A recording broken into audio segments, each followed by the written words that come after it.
Alessandro Gammaldi, della redazione del giornale universitario Il Tascapane, ha incontrato Robert Fisk, giornalista britannico, corrispondente per il quotidiano The Indipendent, probabilmente uno dei più grandi esperti in materia di conflitti in Medio Oriente. Posso, mi dici Yes, tu? no, Okay. let's go. An Italian TV program did a survey 2 weeks ago. So went down to Iraq and asked the soldiers some elementary questions about Italians? American soldiers. I was going to say, yeah. First, some elementary questions about Iraq. So, what's the typical food of Iraq? What are the ancient population of Iraq?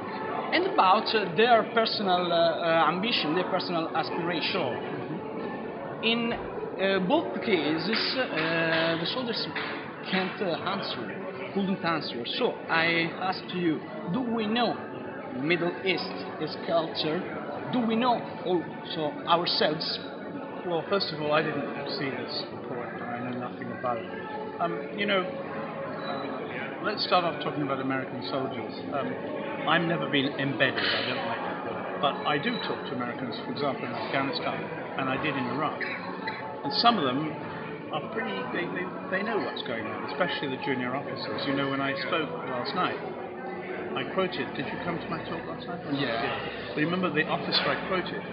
He was very eloquent. He had a very shrewd idea of what was going on. He would know what they ate and what their history was.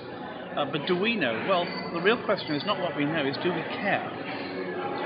See, one of the things I was trying to get across last night was, okay, we invade them because we love them so much, but we don't. We don't care about the people who live out in these countries, and that's one of the problems because there is no,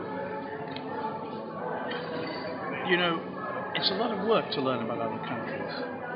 You read lots of books, not the internet, not just Google for 5 minutes. It's rubbish. And I think that most people find it difficult to concentrate with books. They shouldn't, but they do find it difficult. And I think you can read 3 or 4 or 5 good books on Iraq and you know about it. I mean, it's not what the people eat, it's what they think that matters. At the end of the day, Arab food is beautiful, European food is beautiful, Italian food is lovely. That's not the point. And whether you know about it or not is not the point. The key point is, how do they live, what do they want? Religion matters. It matters in the Middle East. It may not matter to us here, but it matters in the Middle East. And I think that if you read about it properly and talk to ordinary people, just talk to them. But there's such great differences between the United States and the Middle East. I see it in the Middle East all the time when I'm watching Americans. Very simple mistakes in talking to people, the way they sit down, etc. And it's the same the other way around. You can see Arabs in America not understanding the way the Americans think. It always strikes me as very interesting that in America, for example, from sea to shining sea, from Berkeley to Princeton and Harvard universities, they have all these departments of Middle East studies, Islamic studies, Hebrew studies, and yet they don't seem to know very much about the Middle East. But on the Arab side, it's an even bigger problem. There's only 2 universities in the whole Middle East that have departments of American studies. So you've got 2 people who, for different reasons, don't really know a lot about each other. The Iranians, who are not Arabs, they understand the Americans better than the Americans understand them. That's a separate issue. But in terms of history, for some reason, the governments of countries don't absorb the lessons that the population learns. Some Americans are very wise on the Middle East, but the government talks in this childish way, Yeah. I'd like to know your opinion about the access in Europe of Turkey. I think Turkey should join the European Union if it qualifies with human rights. It should be allowed to. You get all these people who say, particularly in Germany, the Turks, they don't want to be like us, they live in their ghettos. And suddenly you get a whole country, Turkey, that wants to be like us, and we say no. I think if the human rights legislation is up to the standards of Europe, and I mean it frankly, the Europeans have very high standards of human rights, and if the Turks acknowledge the Armenian genocide, their failure to do so does not entitle them to enter the European Union. Germany acknowledges that the Nazis killed 6 million Jews, which was a great genocide, a Holocaust. But there was an Armenian Holocaust of 1.5 Christian Armenians who were massacred deliberately by the Ottoman Turkish Empire.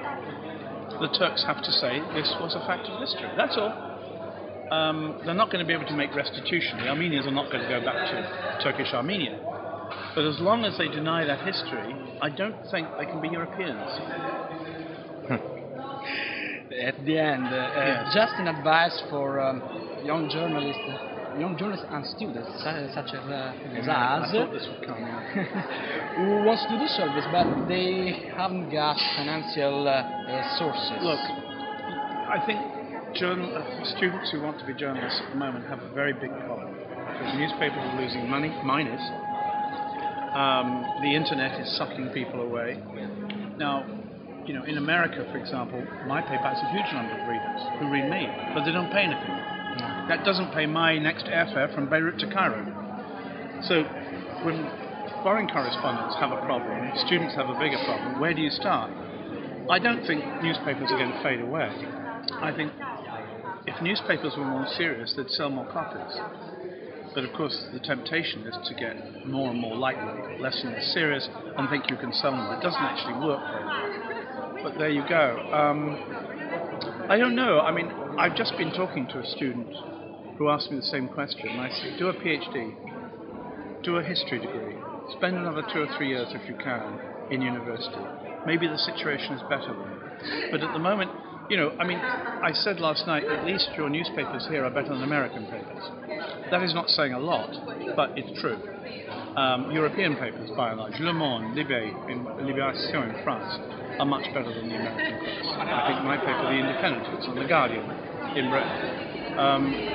So it's a very hard work being a journalist. It's not a very romantic job, which is what movies make it out to be. And you have to work hard and the rewards are not always as great as you want. But you do have to work for a newspaper, I think. Blogs don't work. That's it. Guys, break your legs. Okay, fine. Posso darlo? Thank you very much. Yes, I'll have a look at it on my plane tomorrow. A presto.